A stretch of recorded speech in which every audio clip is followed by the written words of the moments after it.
All right, guys. That was really bizarre. Hopefully you guys all make it back. I had to reboot my entire system.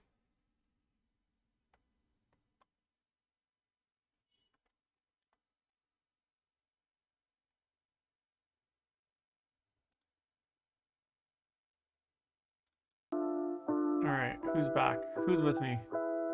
Okay. Leo Crusher, thanks for coming back.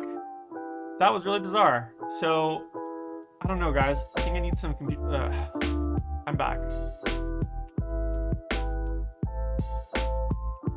Okay, so let's give everyone a second to get back in. So, you guys want to know what's been going on? I actually upgraded my system to 2 monitors, and I don't know if you guys remember, like a little while ago, I was having some crashing issues, and it ended up being some bad RAM.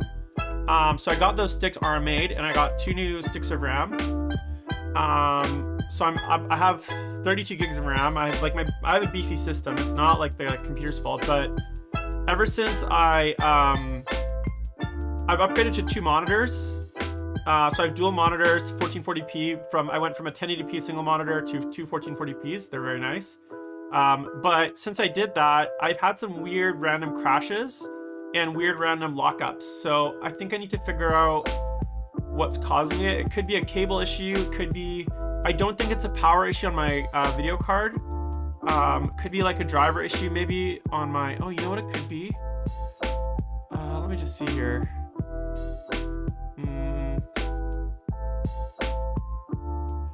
I'm gonna set my monitors back to 60, 60. So I had my monitor set at a 120 hertz refresh rate, which is nice for gaming, but it's not really necessary for like my normal stuff. So I'm just gonna keep them at 60 hertz for now. I just updated my drivers though, Brian, to like I have the latest drivers. I don't know if maybe I need to roll back because I have a 5600 XT, I think. So it's like last generation AMD card. Yeah, I think it could be my cables. It's either my cables, I think, or a driver issue, or it could be the video card, but I don't think so because the video card is thanks guys. Sorry about really frustrating having crashes. So hopefully everyone makes it back. I'll just wait a few minutes. I'll do a little bit of painting while we hang out. Let me see here. Okay, let's see. So hopefully everyone makes it back. Hey, Hot Sauce Teddy Man, thanks for joining. Hey, guys. You have no idea how frustrating that is, guys. It's very frustrating. But it is what it is. The worst part is like at least Twitch, like it'll resume your stream. It'll kind of pick up. Whereas YouTube, like I have now probably like 7 videos on YouTube, each one with like the start and stop. It could also be an OBS issue because I found that nice, man. I wish I had. You know what's really funny? My whole workplace, even though I work in restaurants, because I work at our head office, our like head office is like dry. Like our like president is like sober. He went through rehab, and he's like been sober for like 2 years. So now when we do like company Christmas lunches or like anything like company wide, it's like dry events. It's super lame. And I don't go to even though we have restaurants, I basically am self-exiled from all our Christmas parties at the restaurants because of past too much shenanigans as like an officer in our company, like executive in our company. Me being at like the restaurant's Christmas party with like a bunch of like, you know, young servers and like alcohol. It's not a good mix. And also not just servers, but like people in general, my cooks as well, because I end up being like, what would happen is like I didn't have to work at the restaurant, right? Because thanks, man. I didn't have to work at the restaurant because I work at an office Monday to Friday, right? So we would have like a Christmas party, and I could just like not work the next day or be off, right? But then we do like a Christmas party, and normally if you work in hospitality, you're gonna want to do your Christmas parties on like Mondays, Tuesdays, Wednesdays. You're not obviously gonna do it on a Friday night because you're gonna have to close down the restaurant. So we would do these Christmas parties or staff parties or whatever you want to call them on like let's say a Monday, and the chef and the general manager or the chaperones or the leadership team would kind of organize this party for the staff, and I would come because sometimes, like the first year that we opened our restaurants, I would go because I was a big part of and very hands-on in the restaurants, and I literally go to the parties, and because I didn't have to work like at the restaurant, I would just get everyone extra drunk, right? Like I would be like buying shots after like they tried to shut down the party. Like they'd be like, okay, like that we've hit the bar limit. I'd be like, all right, no, here's another like $500. Or like after the like party was over, I'd be like, hey, after party, let's go somewhere. Let's go to another bar. So I would always lead the service staff into like complete destruction. And then I'd get a phone call the next day from like the chef being like, yo, where the fuck is my prep cook? Like he's not here at 7 a.m. in the morning. And I'm like, oh yeah, shit, sorry, we were out till 4. I was out till 4 a.m. with him. Or the servers would call in sick hungover because they're like, Jim was giving us shots. Because obviously I didn't care. I mean, I cared, but I didn't care because it wasn't necessarily like my, I wasn't gonna go work in the restaurant. And so as a result of that, basically I self-exiled myself from the Christmas parties. Anyways, so. All right, guys, we're back. So let's talk a little bit about what I wanted to talk about, the clickbaity title, but I also want to talk about the, and I'm going to pull it up now because all my windows crashed. Thanks so much, AMD. Let me see here. So let me just pull up these rules updates, and I hope everyone did the survey. Let's see here, G-Dubs. You know what I have to say though? Streaming with 2 monitors is so much nicer because I can have OBS, which is the streaming software in one, and then like use the other monitor. Whereas normally I can't do that. And so it's like this weird balance of like trying to like switch back and forth. And especially if I'm trying to share a screen, it's really hard with, oh yeah, we were talking about allies fluff. Oh yeah, sorry. Thanks, Kresky. What I was gonna say is there's certain factions where I believe allies actually should be a big part of it. Now, when you look at, say, the what they did with the Armies of Renown, I think they could do something like that with the Allies rules in a way that is balanced. So, for instance, I think it's very fluffy, and I think everyone would agree that the Chaos faction, specifically Chaos Space Marines, Thousand Suns, or Death Guard, right? Plus demon allies, they don't necessarily have to all work together. So like maybe you don't allow Death Guard and say Thousand Suns together. Maybe you don't allow Word Bearer or Corn and Thousand Suns together, like a world using Thousand Suns because they hate each other. So maybe there's certain ones that you don't allow, but it's very fluffy to say have Alpha Legion with any Chaos faction, or it's very fluffy to say have demons in any Chaos faction. So what they need to do is they should have really incorporated the things like the demon rules, the chaos, all those chaos rules together. Same thing with Imperium, right? It's very yeah, I know, but like I think that you're right in the end. Like, should that just be a narrative thing and not like an actual not like a match play thing? I mean, you're probably right in the end that it should be something that is just for narrative, but no one plays that, right? But I think like Imperium in general, all the Eldar factions generally, like Harlequins could ally with both. The only problem with that whole thing is that you end up with factions like Orcs and Tau that don't really have anyone that would like. Tau, I guess, would almost ally with everyone, and there's actually photos and fluff of Tau art. But I feel like that's a bit of a rabbit hole. Tyranids obviously don't have a lot of allies except Genestealer cults, so I do think that there is space for that. What I'd really like to see is codex supplements like they did with Khorne Demonkin. So I'd love to see like a 7th and 8th edition. I keep thinking it's 8th edition. I'd love to see a 9th edition codex just called Codex Demonkin, right? Or Codex Demonkin or something, or I just said that twice.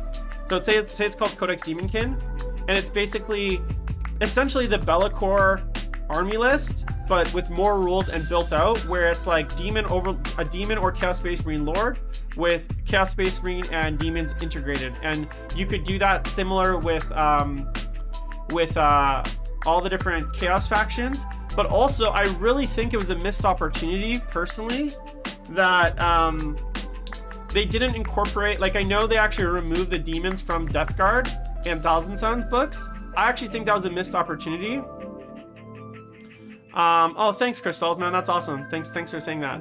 I actually think that it was a huge missed opportunity to not actually incorporate demons more into the Death Guard list, especially Nurgle or Tzeentch demons. I think, like, maybe they don't put things like greater demons in, but I think a great way to add variety and more options into both Death Guard and Thousand Suns would have been to incorporate demon units as part of their list, and in a way that doesn't break Battleforge. And I'm going to get to that in a sec, because it's all part of this bigger kind of master plan. So I'm going to do some painting while I chat here, guys, just because this is supposed to be a hobby stream, but I'm awful at painting and talking at the same time. So let's see here, where are we at?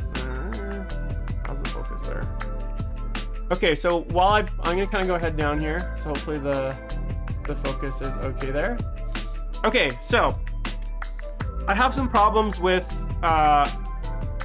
and I want to kind of go to the survey first, and then I want to talk a little bit about the points update and how I think overall both things kind of reflect a larger problem with the game right now. Okay, so the first thing I want to talk about is, and I want to credit I think it was Tanya Gates. She posted something on Twitter, and this is something that's been a problem since 8th edition, which is the fact that the way to actually build armies, and I think this is actually one of the questions in the survey, the way to build armies in 40k right now is incredibly complicated. Now, if you're like me, or like someone that's played lots of events, or someone that's played the game a while, and you've learned that through other players showing you or teaching you, it might seem on the surface that it's really easy, right? You pick your detachment, But the problem is,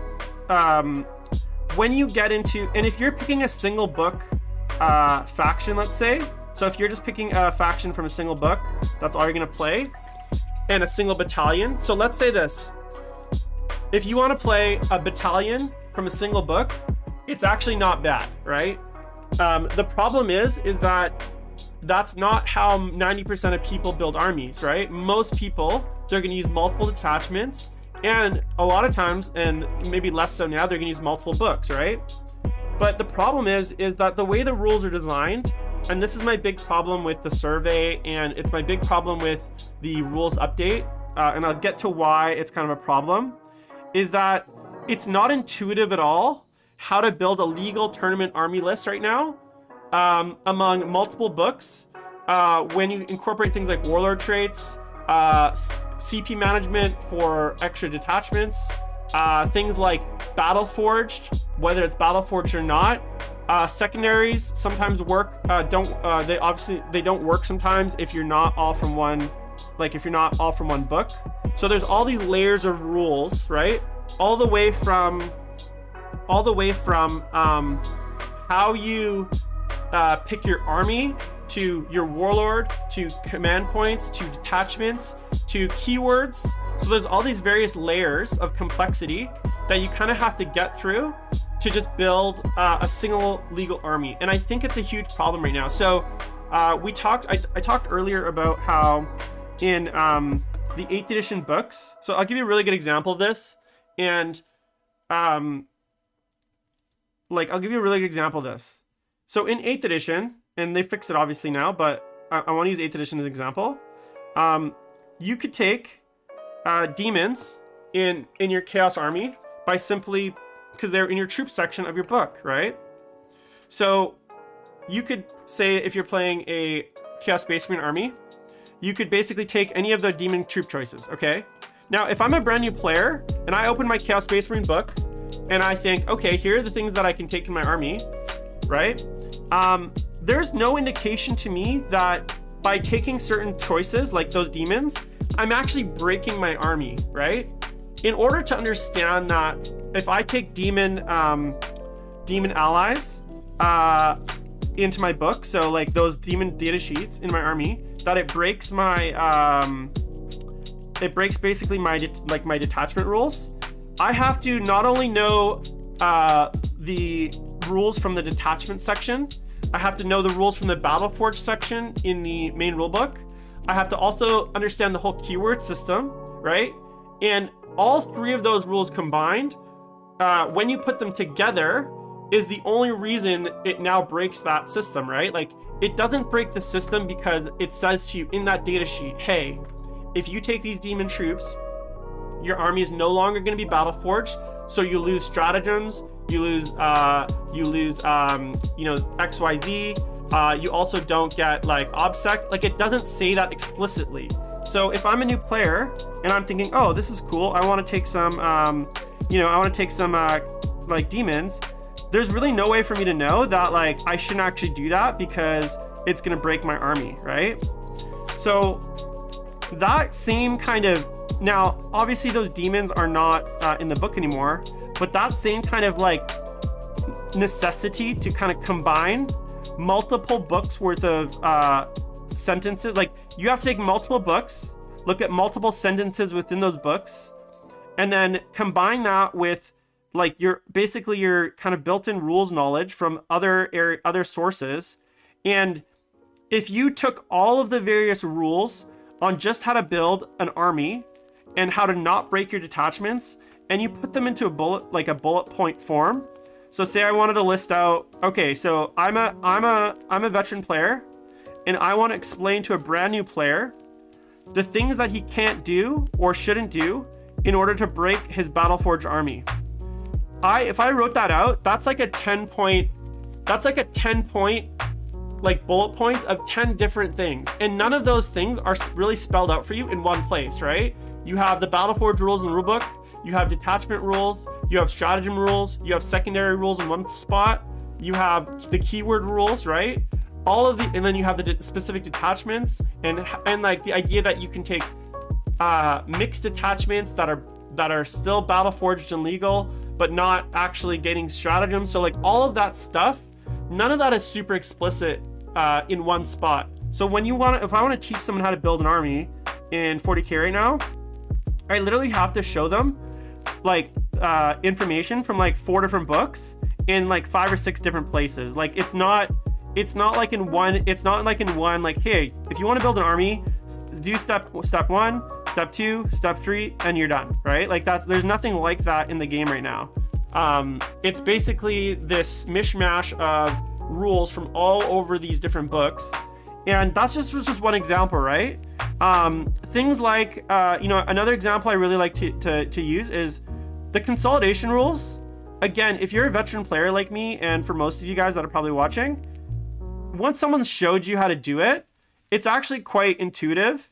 And things like using consolidation to like wrap targets or to like circle around models, like, okay, I'm gonna go 0.9 inches, then I'm gonna go 0.8 inches, then I'm gonna go whatever. Those rules, to us, especially competitive players, those have become kind of second nature after a while. But none of that is actually explicit, right? None of that is written out and says, hey, this is a thing you can do with this rule. This is a way that this rule works. So if you want to do this, this is how you could do it, right? All of that stuff, you kind of have to like put together from a variety of different rules that allow you to do it, right? Because the rules are permissive. And so oftentimes, one of the big differences between new players and like good players is that they understand how those very kind of arcane and like ambiguous rules work.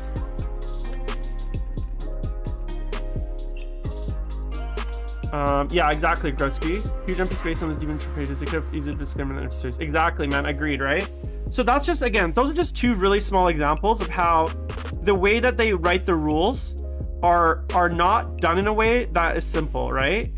And I know some people were kind of waxing nostalgic about like the old force org chart, but like I actually think what they should do to simplify it, there should just be like, I really do think, and maybe I'm wrong here, there should basically just be one detachment battalions and or like various sizes. So like you could have like the patrols for certain size games, battalions for certain size games.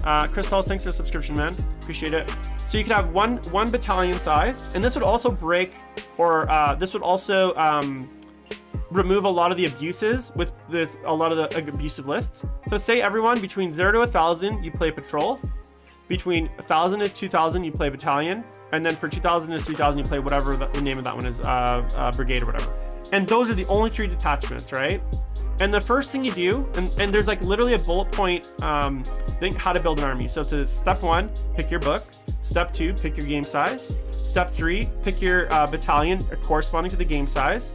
Step 4, pick a choose a character to be the HQ. He's your warlord, right? Step 4, fill out your troops. That's the army. That's how you build your army from the book, right? None of this stuff with keywords. None of the stuff with Battleforge or not. None of the stuff where sometimes you get the stratagems, but sometimes you don't. Or sometimes you get the warlord traits and you can put them in other mixed attachments, but sometimes you can't. Like, all that stuff needs to go away. And I don't think any of that has to do with the complexity of the game. I think just even building armies is just too complex, okay? So that's my first thing. And when you looked at that survey, and this is why I bring it up, there was a lot of questions regarding like building armies. Like, is it too hard or is it too simple? Or is it like too this or too that?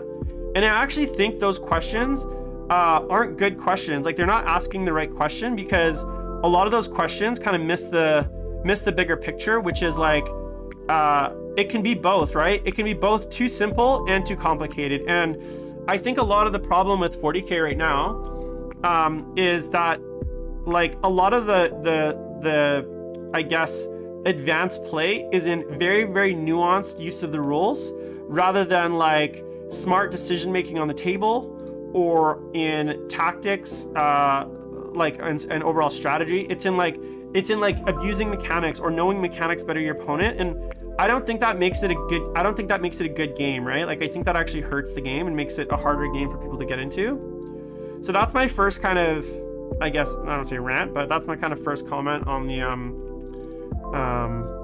the rules. Yeah, the amount of times I've had to explain the following things to people: how keywords work in mixed attachments, what they grant you and what they don't grant you. So if they get you stratagems, if they get you warlord traits and relics, all 3 of those things, stratagems, warlord traits, and relics, often they're granted and removed in different ways. So it's not like, hey, if your warlord is a Nurgle warlord, if your warlord, say, is a Death Guard warlord, you get Death Guard stratagems, relics, and warlord traits in that detachment, and that's it. Instead, it's like, if your thing is Battleforged over here, you get these stratagems. You can also put warlord traits, extra warlord traits on characters that are not the warlord, but if they can go in different detachments. So there's all these kinds of complications with like just army building. Okay, so that's my first thing. Now,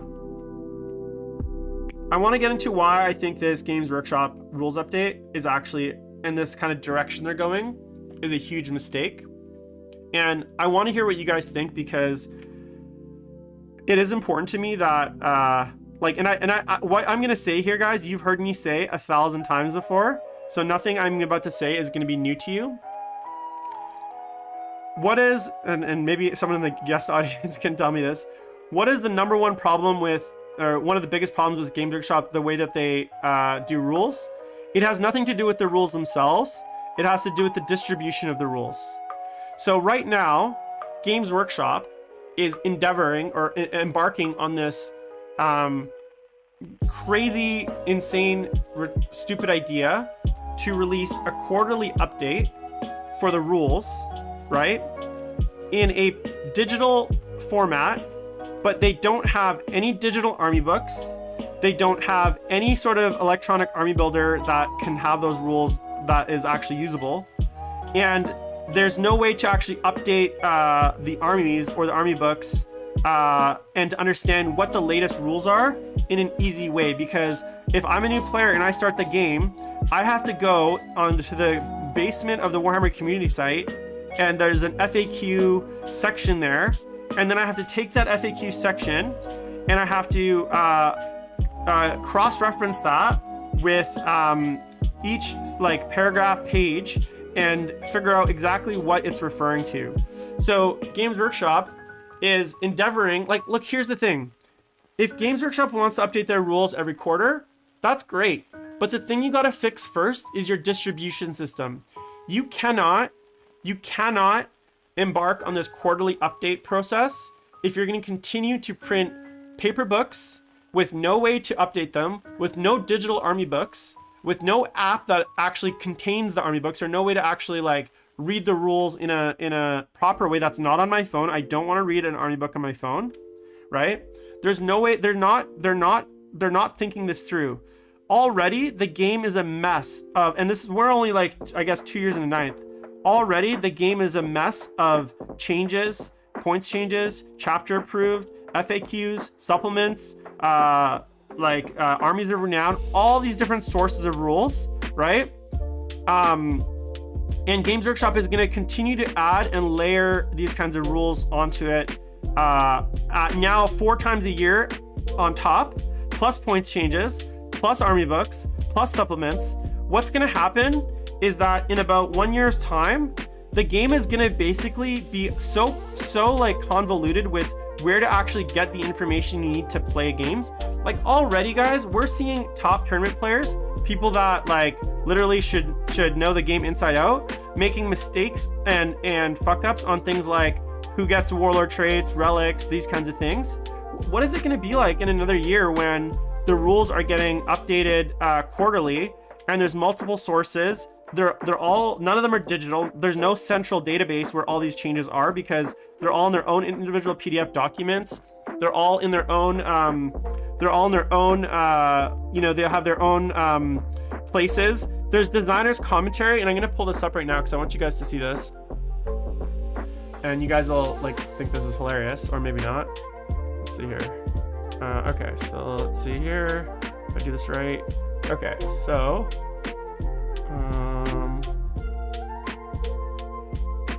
okay, so I'm gonna pull this up really quick, guys. I want you guys to look at this. Okay, so here is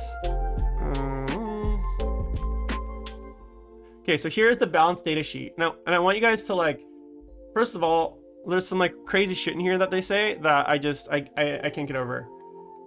They fully admit the first thing here: Warhammer 40,000 is a game with a lot of moving parts. New codexes, campaign books, White Dwarf articles on top are released all the time, all of which have an effect. So first of all, they're already admitting that they're releasing rules in like a crazy haphazard way in all sorts of places, right? So we have rules in White Dwarf, we have rules in supplements, we have rules in like digitally, right? We just got the Sisters rules digitally, right?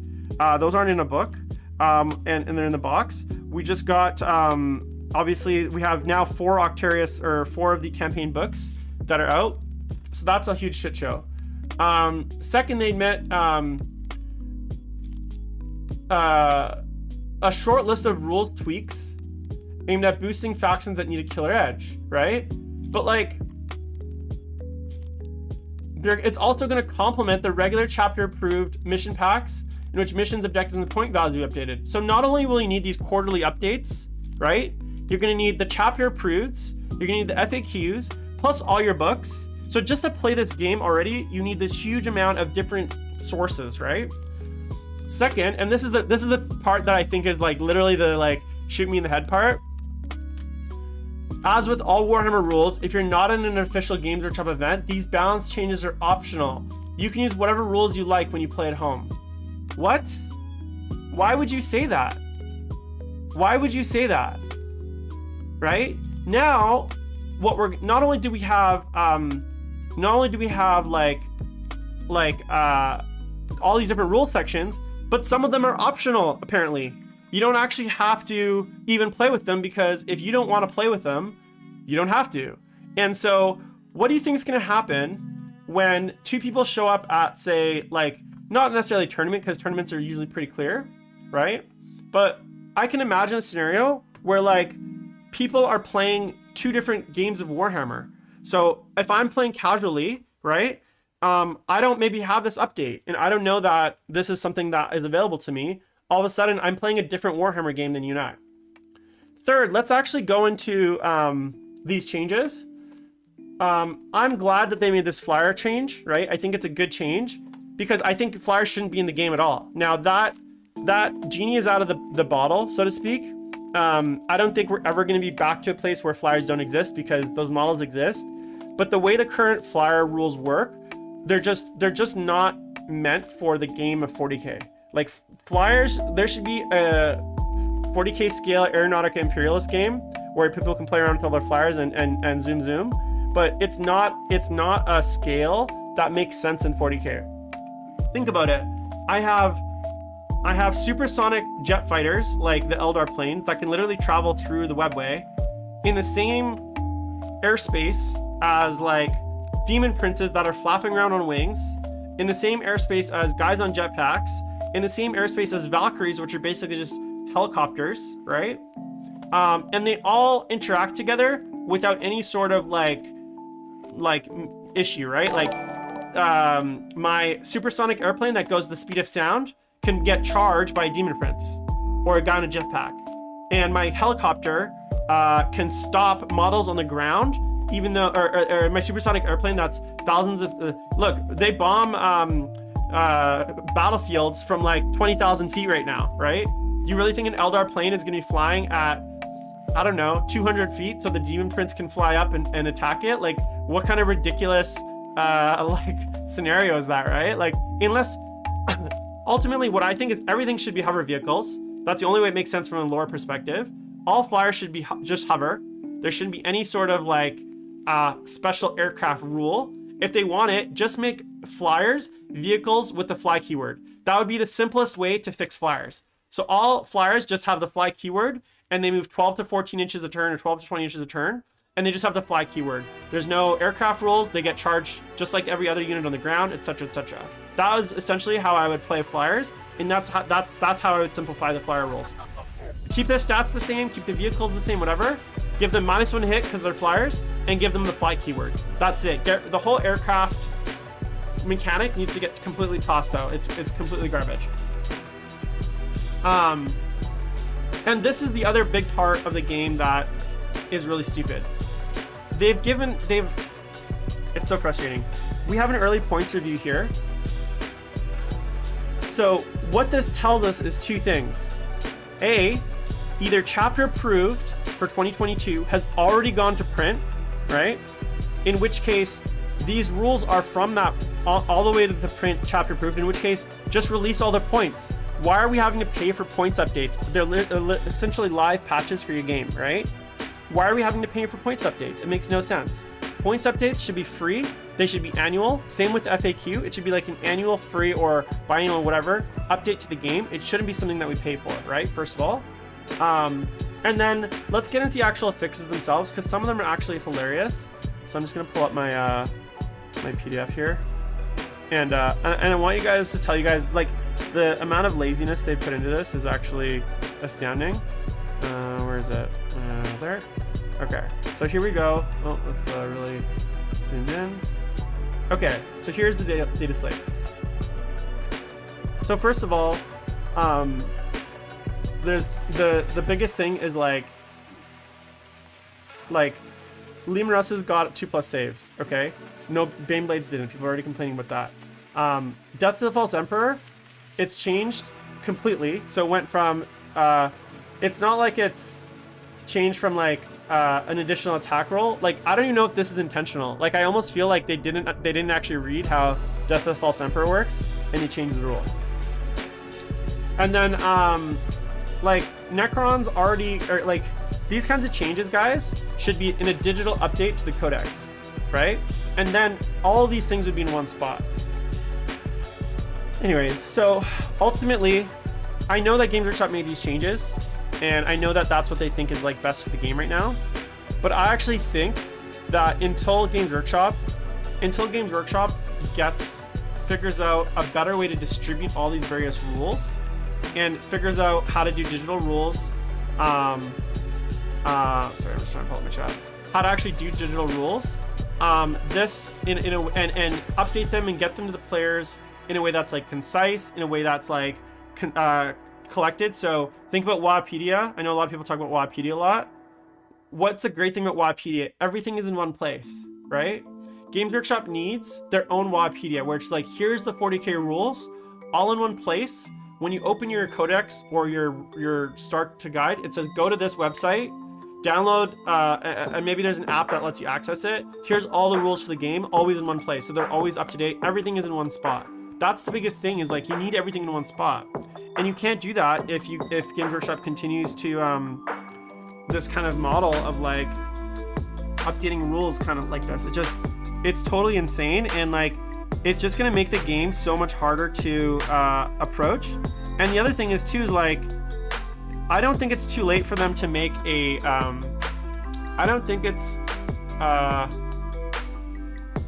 yeah, like there's so many things they didn't think about. I can't see your chat name. Is that Meatballs? Yeah, I don't know why I have Meatballs, but your chat name displays in like dark blue on my screen, so it's really hard to read. But there's so many things that they didn't think about. I actually really miss, and Warhammer Fantasy used to have this. I don't know if you guys ever used to play Warhammer Fantasy, but when they did FAQs, they would actually print out, like, because a lot of times they'd come in a white dwarf. See ya, Burster, thanks for tuning in, man. They'd print out these, like, it would be like a little, essentially the same paragraph with like dotted lines around it, and you would literally you'd print it on white paper, because it would come on white paper. You'd cut it out, and you like literally glue it into your codex.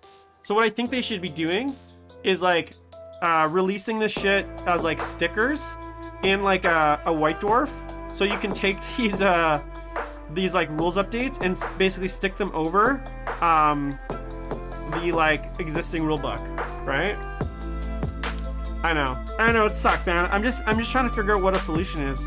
But I guess my point is, and kind of why I think GW is going down a very dangerous path here with these rules updates. It's not because I don't want to see the game balance. I obviously do. It's part of the reason that I'm not playing right now. But the problem is like, this is actually going to make the game, like right now, think about how many tournaments cheating scandals there's been in the last like year, right? Sean Naden, you know, points here. Someone wrong relic on the wrong thing. You know, took a relic they couldn't. This, that, the other thing. There's been so many of these, you know, someone has an illegal list, whatever. There's been so many of those illegal list scandals. And it's like, yeah, it's because you need a freaking Harvard degree right now to write an army list in 40K. And it's like, I don't know. I just think it's completely, it's gotten completely out of hand. So anyways, that's my rant on the GW rules. So hope you guys enjoyed it. And I think that's all I'm going to say about that, because I think I've made my point. So put this guy in. Yeah, and the problem is like this happens every edition, and then what is their solution? Well, then when they do a new edition, guess what they have to do? They have to do indexes, they have to do a full rules reset, and we have to go through this ridiculous codex release cycle every time, right? I'd much rather the game be like more of like a living rule set, where like say for instance sorry, so let's put this in. Is that how it goes in? I think so. It's kind of bright, eh? I'd much rather the game be a living rule set where they could basically update, like imagine this scenario. Here's the alternative. You have this Wikipedia style database. Say you guys want to do a new edition, right? With major rules changes. Well, what you can do is you can update the core rulebook and then roll out updates to all the army books simultaneously across all books. And everyone automatically just has those new rules. Now, it doesn't necessarily have to have new units, or it doesn't necessarily have to be like a rewrite, but essentially what it could do is add keywords, add like aura effects, add all the things that we are seeing as far as part of like FAQs and stuff. And all of a sudden, you've brought all the old books into the new edition. You've updated the rules in a way. So for instance, you could change flyers tomorrow, right? Across all books. You could also do things like beta rules, right? You could have like a beta rules. So we could be playing with a beta rule, and then as it's finalized, right up into the last minute before it's finalized, you can like finalize the rule, and then they can go out like that week, right? Like once you guys have decided this is the rule, this is how it's gonna, it can go out that week. It doesn't need to wait 7-8 months for a codex to be written and printed, right? This is for me the biggest thing that's holding back the game right now from growing, is that I think the rules, their approach to rules design and rules writing and distribution is still from the 1990s. Like they're still living in the 1990s when it comes to that. So I think they need, if they can get that under control, I think the game could be really, really cool and really, really great. Yeah, exactly.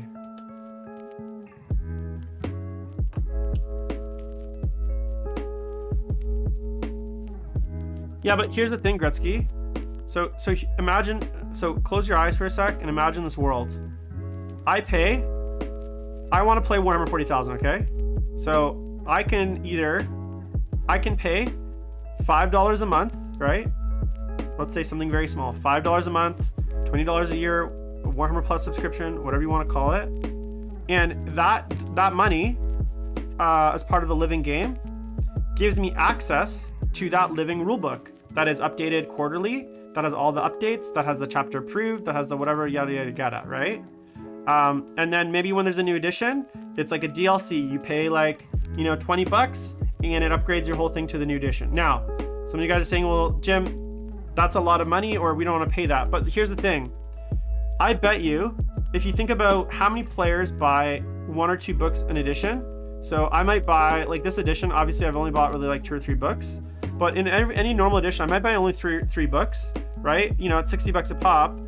That's a lot less they're getting out of me than if I paid like a $5 subscription for 4 years. You know, $5 you know, a month for 4 years is $60. That's 4 codexes, right? Most players probably only buy 1 codex a month. So there's a way to kind of do it where they actually end up richer, right? Plus, guess what? Guess how much it costs to print a digital rule? 0. So their overheads is a lot lower too, right? Like they don't have to, they're not all of a sudden paying they're not all of a sudden paying printing costs, shipping costs, dealing with supply chain issues, all these kinds of things, right? So there's just so many benefits to it that it just seems so crazy to me that they don't do it. Like I'd pay $10 a month for like say Warhammer Plus. Say it's right now, what is it, like $8? What if there's like an add-on, Warhammer Plus Premium, where you got the like rules, right? And it was an extra like $5 or $10. Like how many of you guys would pay for that? And it was all digital, updated, all in one spot, essentially Wikipedia. But like the problem is like people are gonna continue to resort to things like Wikipedia because it's just so much better than the actual Games Workshop rules, you know?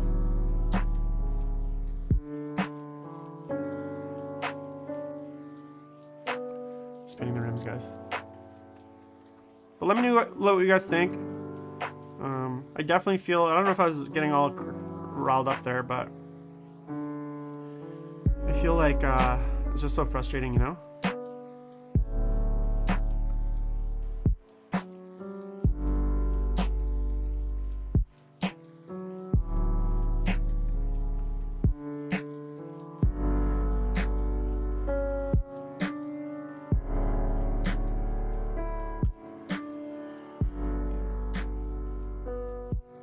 Yeah.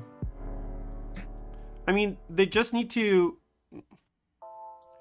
I think what Games Workshop do is stick like the rules should be free, to be honest, for all the armies. Cuz like there's so many games right now, like look at like there's a lot of games where the rules actually even come in the army in the sets, right? Like you get they're not the full rules, but imagine like, you know, you get those little printouts that has the rules. So they're actually giving away the rules for free technically for each unit. So why is it they couldn't just do that but then have it online, like that same like data sheet that they have in each book, in each army, in each kit? Imagine they just took that and they just put it online and it was stayed updated as per the codex. That's literally all that we're saying is like, look, you're already giving away the rules for free on paper, right? You're giving them away in each army box, in each kit, sorry, in paper format. Now what happens is oftentimes they're slightly different than the codex or they get outdated, but imagine they just took that thing and they just put it like digitally.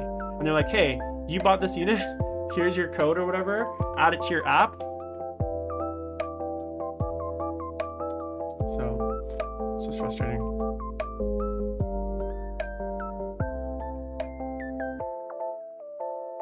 Like if massively multiplayer games can go free to play with all their costs, why can't GW? You know?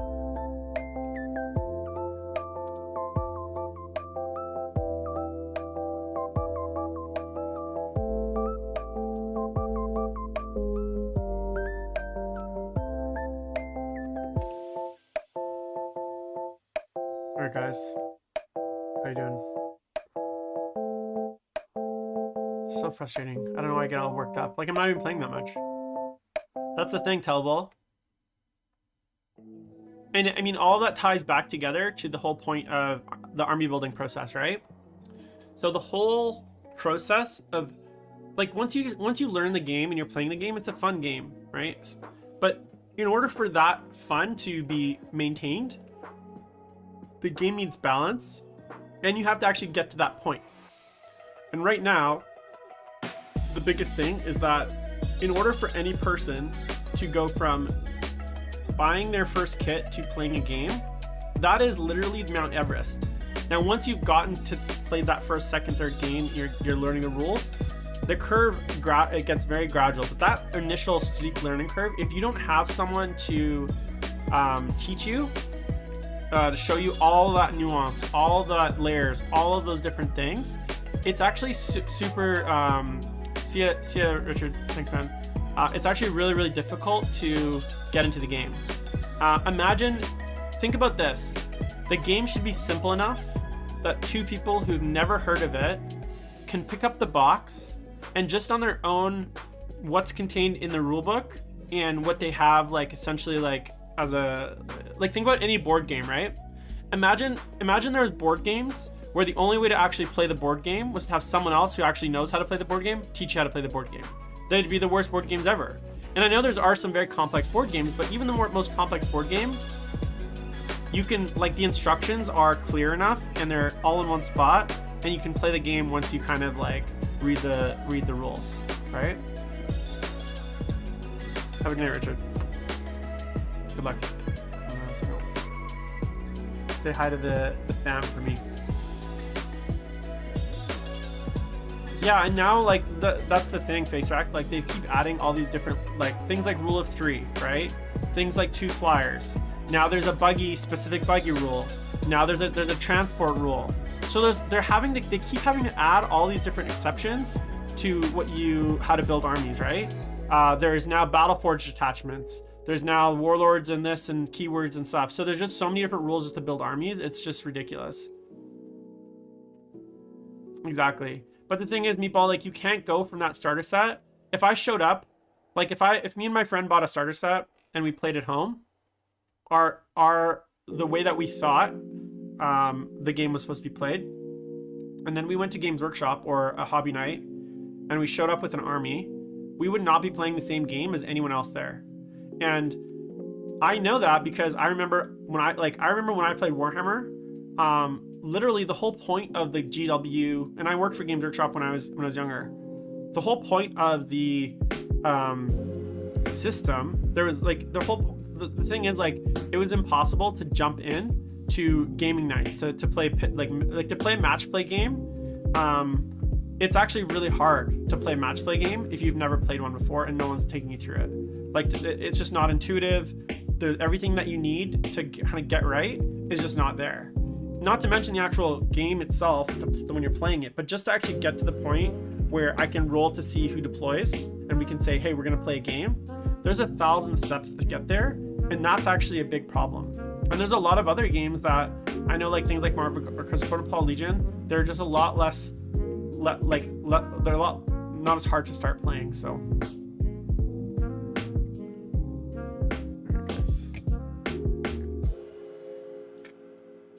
All right, guys. Well, I'm gonna call it there. I got a headache now from ranting and raving on the stream. So thanks everyone for tuning in. I'm gonna be back on Friday. I'm gonna be doing some actual game streaming. I'm gonna be playing some Diablo 2. So if you guys are interested in hanging out with me, playing some Diablo 2, let me know. Shoot some. I think I'll only be doing that on Twitch. I'm not sure yet, but come check it out. Make sure to like, subscribe, all that kind of stuff. I'm gonna be just doing some gaming on Friday, and then next week I'll be posting the hobby schedule next week for Friday. But yeah, thanks so much, guys. It's been great being back, and I appreciate you guys tuning in. So I'll talk to you later.